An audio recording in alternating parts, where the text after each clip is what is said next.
jalqabama hin dubbatina namni tokko hin dubbatina bakka jirtan cal jedha warri jalaalle hin dubbatina. Assalaamu alaykum wa rahmatullahi wa barakaatuh.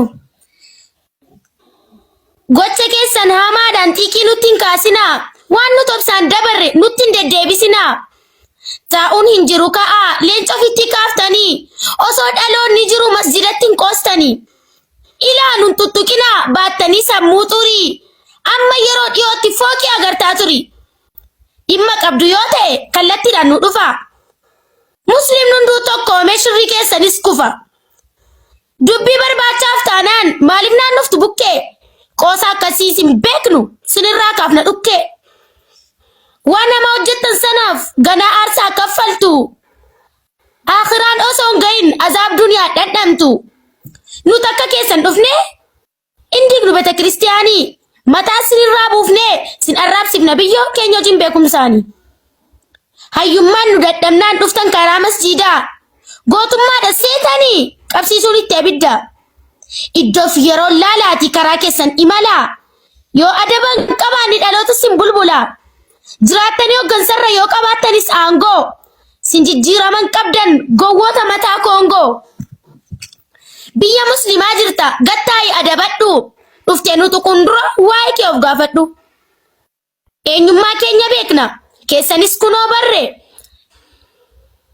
Eenyummaa keenya beekna keessanis kunoo barre. Akka namaa dhiiftanii maaliif yaaddu akka harree? Silas namaan qixxaachuuf biyyaaf barteen murteessa. Kan isaarratti yoomuu muslim naqa qabeessa.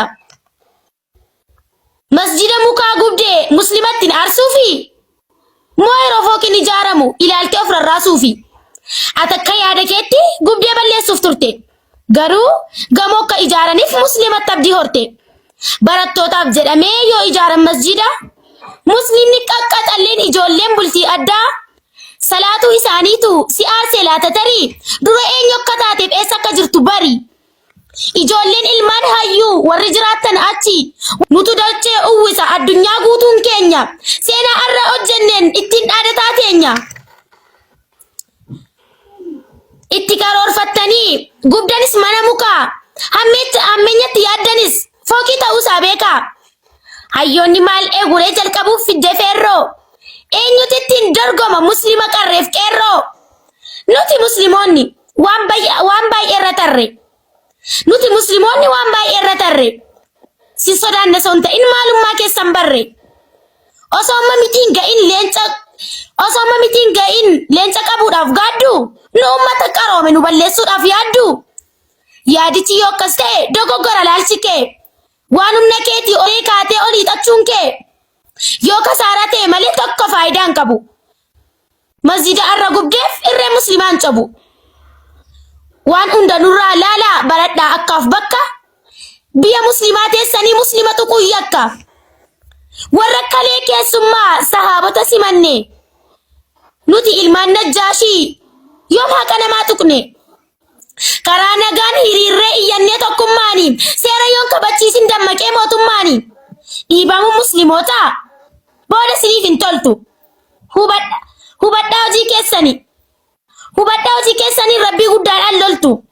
Masjida akkas gubatu dandeenya akkamiin teenya ammas dambalii yaanee addunyaa dhageessifna haqaaf sagalee keenya. Qeerransa ofitti kaaftee tuqtee ijoollee bilaalii yeroo dhiyootti fooqii akka inni ijaaru laali. Muslimni faajjii addunyaa yaa oomisha goototaa si lolammadee loltu gaafa loltes ni moota. Boolla gaffa geessinee awwaalla ilmaan bofaa qorichi budaaf mortuu silas muslima qofa. Ija tokkichaan rafi ija tokko libsadhu.